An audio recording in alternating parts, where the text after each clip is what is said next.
আজকের সকালের 5 থেকে 5.5 মাত্রা ভূমিকম্পই যেন আমাদের জীবনের চরম শিক্ষা হিসেবে আমরা গ্রহণ করতে পারি। আল্লাহ যেন তৌফিক দান করেন। আপনারা একটু চিন্তা করুন তো ভাই, আজকে যদি আমাদের মৃত্যু হতো, এখানে কত মানুষ আছেন যারা নামাজ পড়েন না। আল্লাহ না করেন যদি আজকের এই ঝাঁকুনি শেষ ঝাঁকুনি হতো, কত মানুষের সাথে আমাদের মুআমালাত আজও বাকি আছে, কত মানুষের সাথে লেনাদেনা বাকি আছে, রাগ গুসা বাকি আছে, মাপ চাওয়া এখনো বাকি আছে। ঠিক কিনা বলেন? কত মানুষের লেনদেন আপনি আটকে রেখেছেন।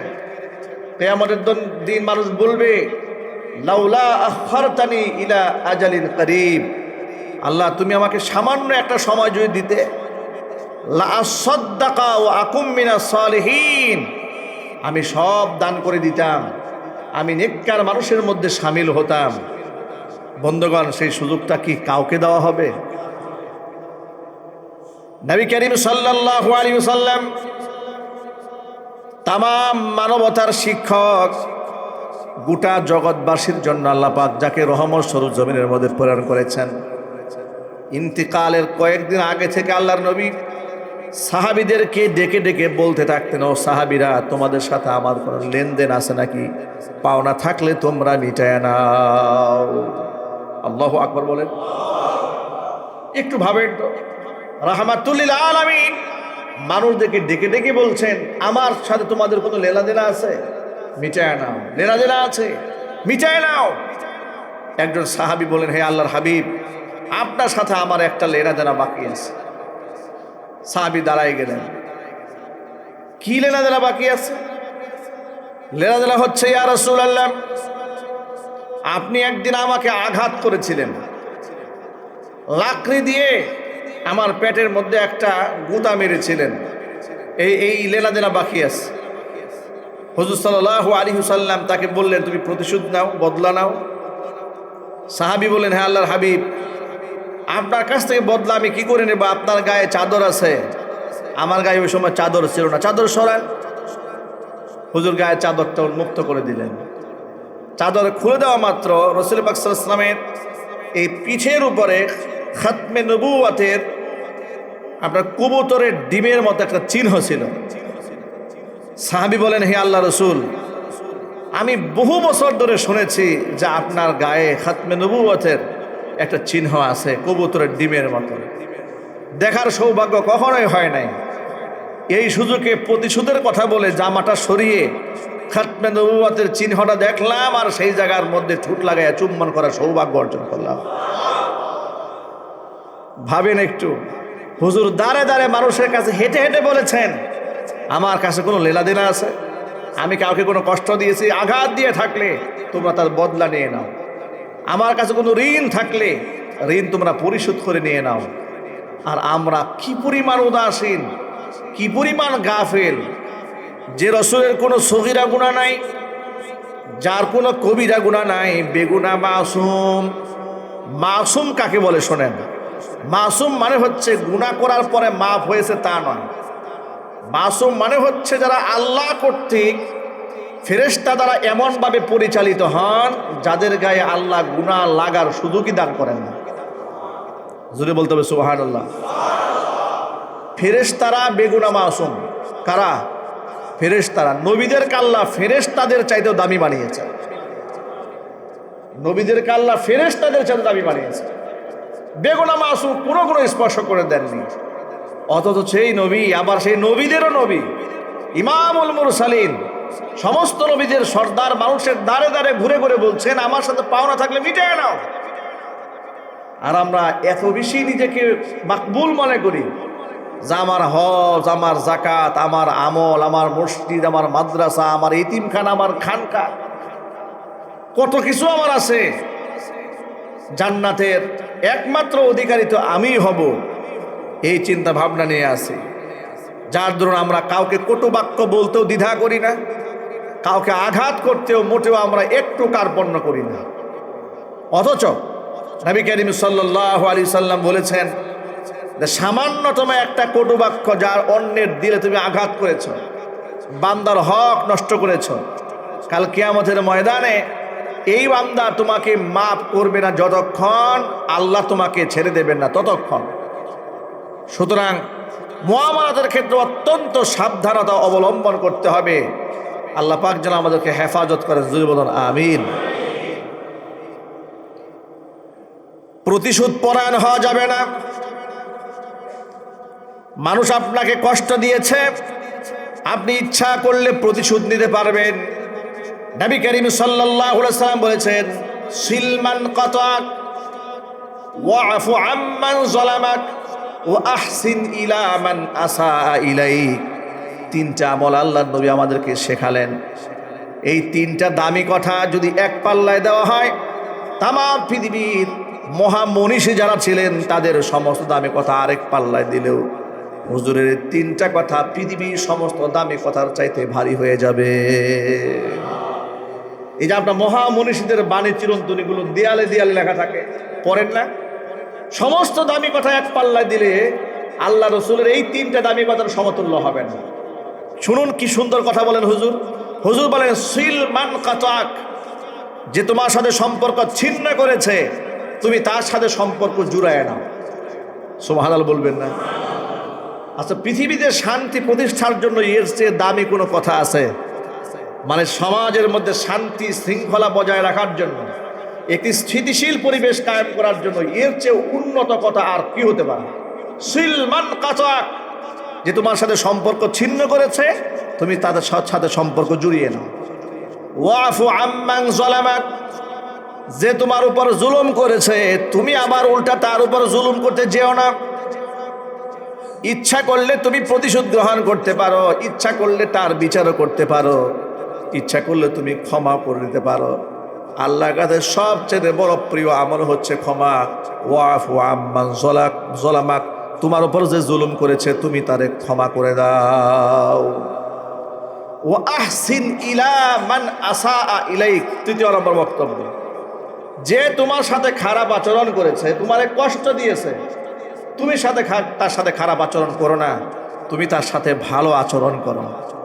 পৃথিবীর স্থিতিশীলতা, এর ভারসাম্য, এর ইতিদাল, এর সম্প্রীতি, এর সৌহার্দ্য টিকিয়ে রাখার জন্য এর চেয়ে উন্নত পদ্ধতি আর কি হতে পারে?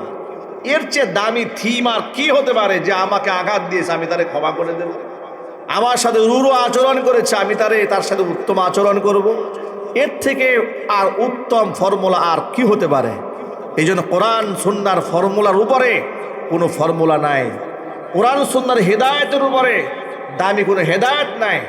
কোরআন সুন্নাহর জীবন ব্যবস্থার উপরে পৃথিবীর আর কোনো জীবন ব্যবস্থা নাই। ঠিক কিনা বলেন?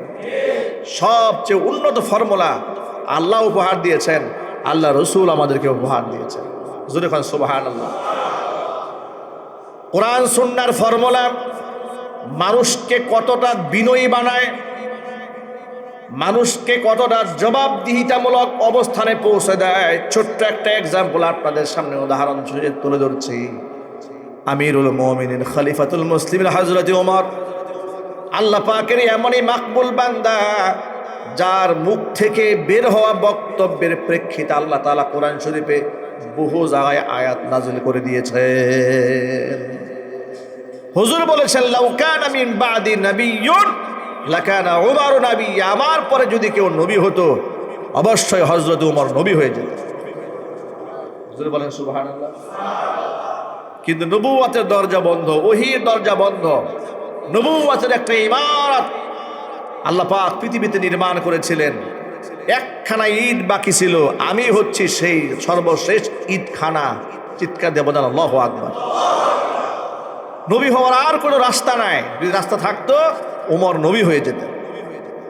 সেই ওমর রাদিয়াল্লাহু তাআলা আনহু জুমার মিম্বারে দাঁড়িয়ে খুতবা দিচ্ছেন হাতের মধ্যে লাঠি নিয়ে। ভাবুন, এই যে এখানে আম্বরসা শাহী জামে মসজিদে আপনারা হাজার হাজার মুসল্লি নামাজ পড়ছেন, আমি আপনাদের সামনে বয়ান করছি, আপনারা নীরব নিস্তব্ধতার সাথে অত্যন্ত আজমতের সাথে আমার কথাগুলো শুনতে পাচ্ছেন। হযরত ওমর লাঠি নিয়ে মসজিদে নববীর মিম্বারে দাঁড়িয়েছেন খুতবা দেওয়ার জন্য। এমন সময় পেছন দিক থেকে একজন সাহাবী দাঁড়িয়েছেন, দাঁড়িয়ে বললেন, ওমর আপনার খুতবা থামান। আপনার খুতবা আমরা শুনবো এবং আপনার আনুগত্য করবো ততক্ষণ, কোরআন সুন্নাহ দিয়ে রাষ্ট্র চালাবেন যতক্ষণ। আপনার কাছে আমার একটা প্রশ্ন আছে, সেই প্রশ্নের আগে জবাব দেন, এরপরে খুতবা শুনবো।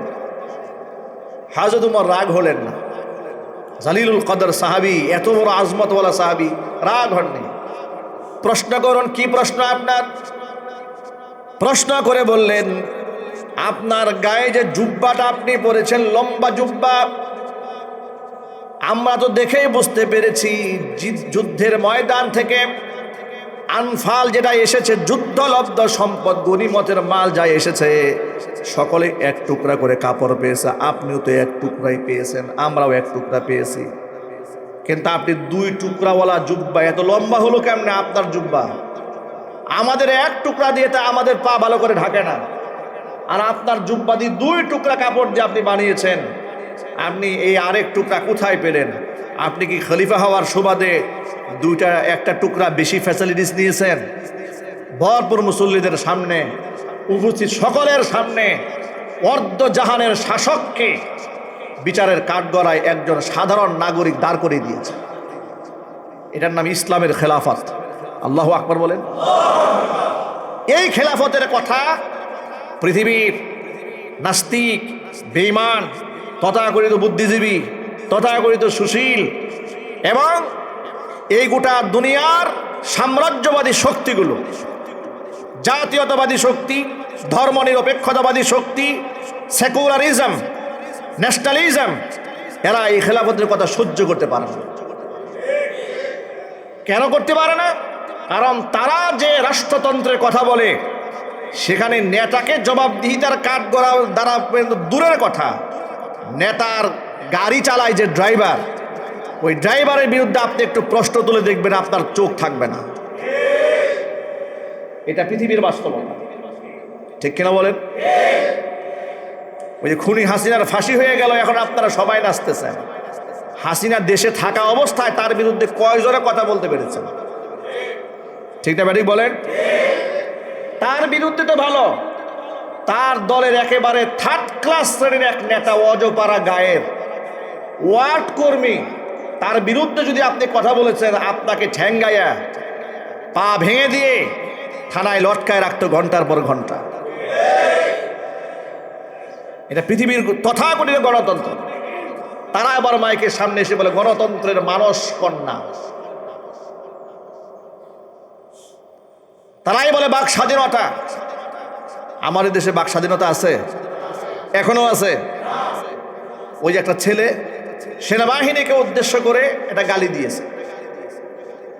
কেন? এই 32 নম্বর ভাঙা নিয়ে এসে একটা আন্দোলন করতে গিয়ে কথা বলেছে, সেনাবাহিনী বাধা দিয়েছে, ওদেরকে একটা গালি দিয়েছে।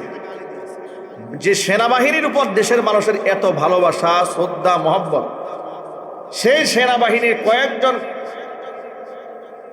কর্মকর্তা গিয়ে ওই ছেলের বাসায় গিয়ে, ঘরে গিয়ে পিটায় আসছে। শুনতেও তো লজ্জা হয়, বলতেও শরম হয়। রাষ্ট্রের সর্বোচ্চ সম্মানের আসনে যাদেরকে আমরা স্থান দেই, যাদেরকে আমরা দেশপ্রেমিক বলে আখ্যায়িত করি, সার্বভৌমত্বের পাহারাদার মনে করি, তারা যদি একটা দেশের একটা ছেলের একটা গালি সহ্য করার ক্ষমতা না রেখে ইচ্ছামতো পিটায় আসে, তাহলে আপনি চিন্তা করেন আমরা কোথায় গিয়ে দাঁড়ায় আছি। আমরা আবার বাক স্বাধীনতার বয়ান করি, ঠিক না? ঠিক জুড়ে বলেন। ইচ্ছামতো পিটায় আস, কয় তাদেরকে নাকি গালি দিয়েছে, ব্যাস গালি দিয়েছে, তাকে ঘরে গিয়ে পিটায় আস, তা কয়েকজনে মিলে পিটাইছে একটা ছেলেকে। ভাইরা আমার, খলিফাতুল মুসলিম হযরত ওমর দাঁড়িয়ে আছেন, জবাবদিহিতার কাঠগড়ায় সাহাবী দাঁড় করিয়ে দিয়ে বলছেন, বক্তব্য বন্ধ, আগে জবাব দেন। আল্লাহু আকবার বলবেন না? একটু কল্পনা করেন দৃশ্যটা। তিনি দাঁড়িয়ে আছেন, তাকে বলছেন খুতবা বন্ধ, আগে বলেন এত লম্বা জুব্বা পেয়েছেন কোথায়?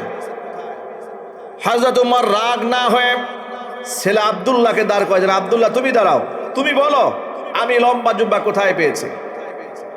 ছেলে আব্দুল্লাহ ইবনে ওমর রাদিয়াল্লাহু তাআলা আনহুমা জুমার দিন উপস্থিত মুসল্লিদের সামনে সাক্ষী দিচ্ছেন। প্রিয় মুসল্লি ভাইরা শোনেন, আমার আব্বা দেখতে লম্বা মানুষ, সাধারণ এক টুকরা কাপড়ে তারা জামা হয় না বিধায় যুদ্ধলব্ধ সম্পদ থেকে তিনি যে এক টুকরা পেয়েছেন সেটা তার। আমি যে অংশটা পেয়েছিলাম ভাগে, আমার অংশটা বাবাকে দিয়েছি।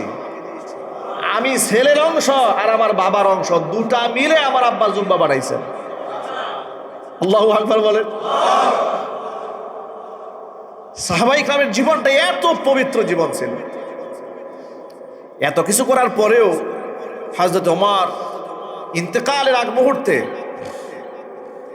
তাকে যখন নামাজের মধ্যে আঘাত করা হয়েছে, একেবারে জমিনের সাথে গাল মিশে আছে, কপাল মিশে আছে।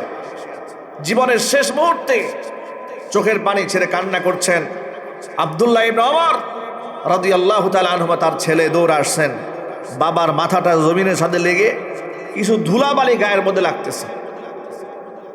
হযরত ওমর রাদিয়াল্লাহু তাআলা আনহুর মাথাটা উঁচা করে ছেলে আব্দুল্লাহ ইবনে ওমর উরুর মধ্যে নেওয়ার চেষ্টা করলেন। হযরত ওমর ছেলে আব্দুল্লাহ ইবনে ওমরকে ডেকে বলছেন, আব্দুল্লাহ রে, আমার মাথাটা জমিন থেকে উপরে তুলো না, জমিনের ধুলোমালির সাথে আমার চেহারাটা লাগতে দাও। আমি খলিফা, আমার ইন্তেকালের সময় আমার রবের সাথে যখন সাক্ষাৎ হয়ে যাবে, আমি এমন অবস্থায় রবের সাথে মিলিত হতে চাই যা আমি ওমর কিছুই না, আমি আমার নিজেকে মাটির সাথে ধুলার সাথে মিশিয়ে দিয়েছি। আমি ওমরের কোনো অহংকার নাই, আমার কিচ্ছু নাই, আমি একদম নগণ্য মানুষ। হযরত ওমর বলতেন যে আমার এমন যদি আল্লাহর পক্ষ থেকে কোনো ঘোষণা আসে পৃথিবীর সব মানুষ জান্নাতে যাবে, একটা মানুষ জাহান্নামে যাবে, আমার মনে হয় ওই জাহান্নামী লোকটা আমি ওমর হব। নিজেকে এমন হতভাগা মনে করতেন।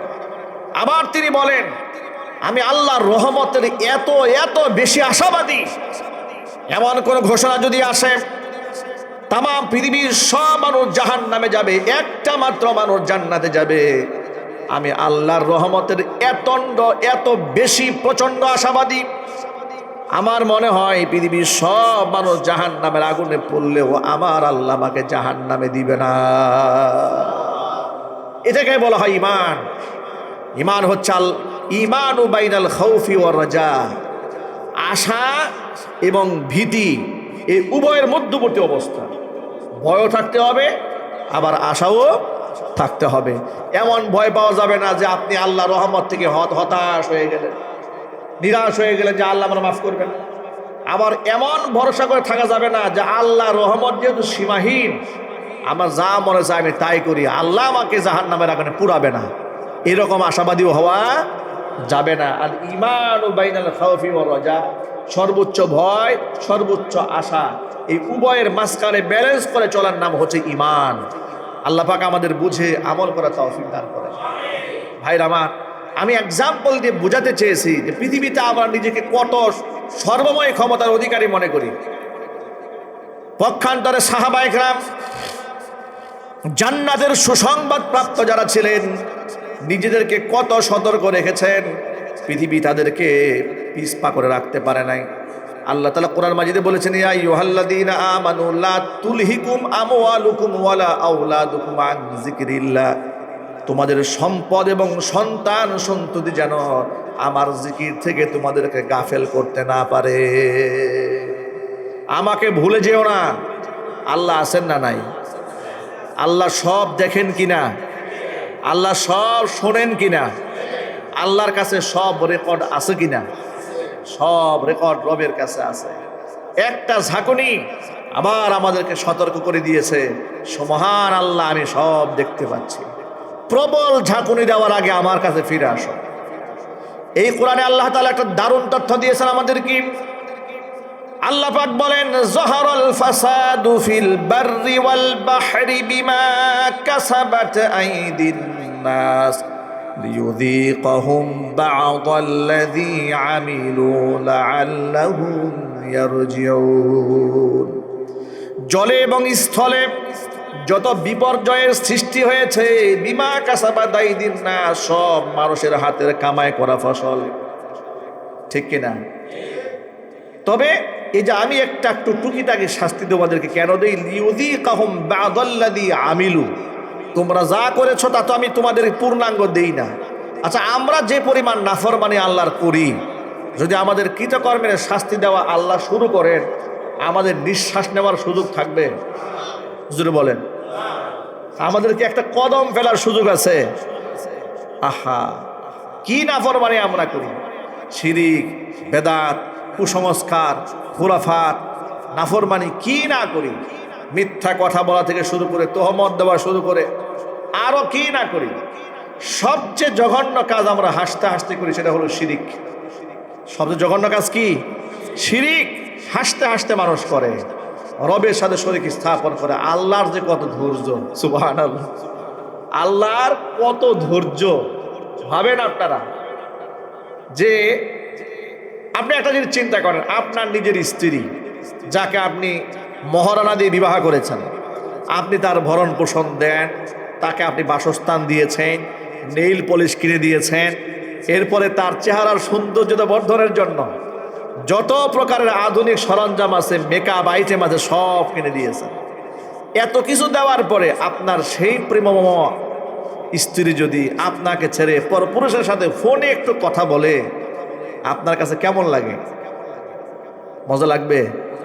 শান্তি লাগবে? কি পরিমাণ কষ্ট লাগবে? এটা কি কোনো পুরুষ মানতে পারে? যা আমি তাকে খাওয়াচ্ছি, পড়াচ্ছি, কাপড় চোপড় দিচ্ছি, পারফিউম কিনে দিচ্ছি। ধরেন আপনি বিদেশে থাকেন, সৌদি আরব থাকেন, মালয়েশিয়া থাকেন, দুবাই থাকেন, ফ্রান্স, কানাডা, জার্মান থাকেন, সেই দেশে দামি দামি ইকুইপমেন্টস পাঠাইছেন, তার জন্য অনেক আধুনিক সরঞ্জাম পাঠায় রাখছেন, বাড়ি করে দিয়েছেন, আলিশান গুলশানে ফ্ল্যাট সব করে দিয়েছেন। এত কিছু দেওয়ার পরে আপনার গহনা দিয়ে সাজে, আপনার মেকআপ আইটেম চেহারায় মেখে, আপনার দেওয়া শাড়ি পরে পর পুরুষের সাথে সে পার্কে পার্কে ঘুরে বেড়ায়, কেমন লাগে আপনার কাছে? বরদাস্ত হবে? আপনি এখানে ধৈর্য ধারণ করবেন? সবর করবেন? করবেন। অথচ আপনি যা দিয়েছেন, আপনি সামান্য কিছু দিয়েছেন। এবার আপনি চিন্তা করেন, সামান্য একটা ঘর দিয়েছেন থাকার জন্য, সামান্য একটা জামা দিয়েছেন পরার জন্য, সামান্য একটু মেকআপ আইটেম দিয়েছেন সাজার জন্য, এতেই তার উপর আপনি এমন মালিকানা দাবি করে, অধিকার দাবি করে বসে আছেন যে কারোর সাথে কথা বলতে আপনার সহ্য হয় না। আর যে আল্লাহ আপনাকে খাওয়ান, যে আল্লাহ আপনাকে পড়ান, যে আল্লাহ আপনাকে আলো দিয়েছেন, বাতাস দিয়েছেন, রিজিক দিয়েছেন, সুস্থতার নিয়ামত দিয়েছেন, আপনাকে অক্সিজেন দিয়েছেন, আপনার ভেতর থেকে কার্বন ডাই অক্সাইডটা বের করে দিয়েছেন, নিঃশ্বাসে নিঃশ্বাসে আল্লাহ পাকের নিয়ামত ভোগ করে ওই আল্লাহকে বাদ দিয়ে যখন আপনি দেবতার কাছে মাথা নত করেন, আল্লাহর কাছে কেমন মনে হয় ভাবেন আপনারা? আপনি সে আল্লাহকে বাদ দিয়ে যখন একটা মাটির তৈরি মূর্তির কাছে সাহায্য প্রার্থনা করেন, আল্লাহ পাক বলেন, ইন্না শিরকা লা যুলমুন আযীম। বান্দারে, সব দিলাম আমি, স্রষ্টা আমি, হায়াতের মালিক আমি, মৌতের মালিক আমি, রিস্কের মালিক আমি, সুস্থতার মালিক আমি, সব কিছুর মালিককে। আবার জোরে বলেন। অথচ সে আল্লাহর সাথে আমরা হাসতে হাসতে শিরিক করছি, কবিরা গুনাহ করছি, মিথ্যা কথা বলছি, আল্লাহ ধৈর্য ধারণ করছেন। আল্লাহর চেয়ে ধৈর্যশীল আর কে আছে? সুবহানাল্লাহ, জোরে কোন সুবহানাল্লাহ। আজকের আমাদের আলোচনার মূল প্রতিপাদ্য বিষয় হলো, সামান্য একটা ঝাঁকুনি দিয়া আল্লাহ আমাদেরকে সতর্ক করেছেন, আজকে থেকে আমরা তওবা করে নিলাম। আল্লাহ তওবার তো সুযোগ আমাদেরকে দান করেছেন, বলেন আলহামদুলিল্লাহ। এই যে আবার নতুন করে কথা বলতে পারছি।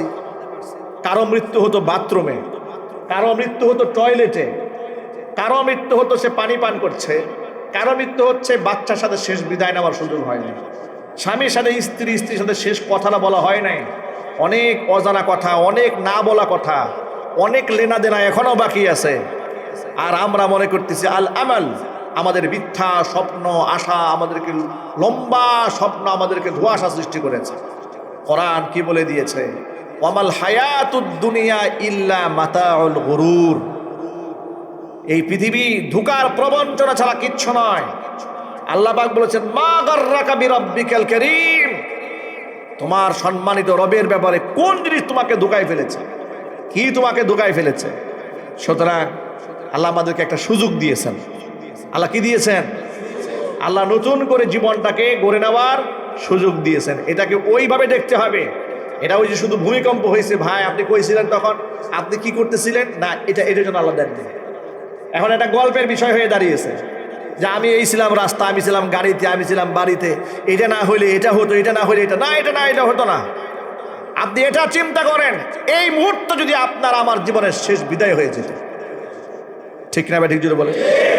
অনেক জায়গায় তো মানুষ মারাও গেছে, ঠিক না ভাই? তুরস্কে যে ভূমিকম্প হয়েছে, আফগানিস্তানে যে ভূমিকম্পটা হয়েছে, ইন্দোনেশিয়াতে যা হয়েছে, প্রায় সময় জাপানে যেটা হয়, এর কি অধাংশ আমাদের হয়েছে? আলহামদুলিল্লাহ বলেন। আল্লাহ তো আমাদেরকে কিছুই করেন নাই, কিছুই দেন নাই, এতেই তো কলিজা বের হয়ে গেছে, ঠিক না ভাই? ঠিক জোরে বলেন। আল্লাহর জাকনের কিছুই আল্লাহ দেন নাই, এতেই কলিজা কি হয়ে গেছে? আমাদের বের হয়ে গেছে। সুতরাং আসুন আজকে আমরা তওবা করি। আপনারা সবাই বলেন আস্তাগফিরুল্লাহ, আস্তাগফিরুল্লাহ রাব্বি মিন কুল্লি যামবি ওয়া আতুবু ইলাইহি ওয়ালা হাওলা ওয়ালা কুওয়াতা ইল্লা বিল্লাহিল আলিয়্যিল আযীম। আস্তাগফিরুল্লাহ রাব্বি মিন কুল্লি যামবি ওয়া আতুবু ইলাইহি ওয়ালা হাওলা ওয়ালা কুওয়াতা ইল্লা বিল্লাহিল আলিয়্যিল আযীম। হে আল্লাহ, আমি তওবা করছি, জীবনে আর কখনো ইচ্ছাকৃতভাবে এক ওয়াক্ত নামাজ ছেড়ে দেব না, ফরজ রোজা ছাড়ব না, ফরজ হজ ছাড়ব না, ফরজ যাকাত দেওয়া বাদ দেব না, মিথ্যা কথা বলবো না, চুরি করব না, ডাকাতি করব না, জেনা করব না, মানুষের অধিকার নষ্ট করব না, মানুষ খুন করব না, মানুষকে গুম করব না, মানুষের মর্যাদা হানি করব না, মানুষের সম্পদে আঘাত করব না। হে আল্লাহ, দুনিয়াতে তোমার হক, তোমার বান্দার হক আদায় করার তৌফিক আমাদের দান করো। হে আল্লাহ, আমাদের জীবনের সগীরা কবিরা জাহিরি বাতিনি ইচ্ছায় অনিচ্ছায় জানা অজানা সমস্ত গুনাহ মাফ করে দাও। আজকে থেকে আমরা তওবা করলাম, জীবনে আর কোনো গুনাহ করব না। হে আল্লাহ, তুমি আমাদের তওবাকে কবুল করে নাও। আজকের পর থেকে আমাদেরকে তোমার মুখলেস বান্দা হিসেবে কবুল করে নাও। আমিন ইয়া রাব্বাল আলামিন। আল্লাহ রাব্বুল আলামিন আমাদের সকলে তওবাকে মঞ্জুর করুন, আমিন। ওয়া আখিরু দাওয়ানা আলহামদুলিল্লাহি রাব্বিল আলামিন। ক্বাবলা জুমা 4 রাকাত সুন্নাত নামাজ আদায় করে মেহেরবানি করে।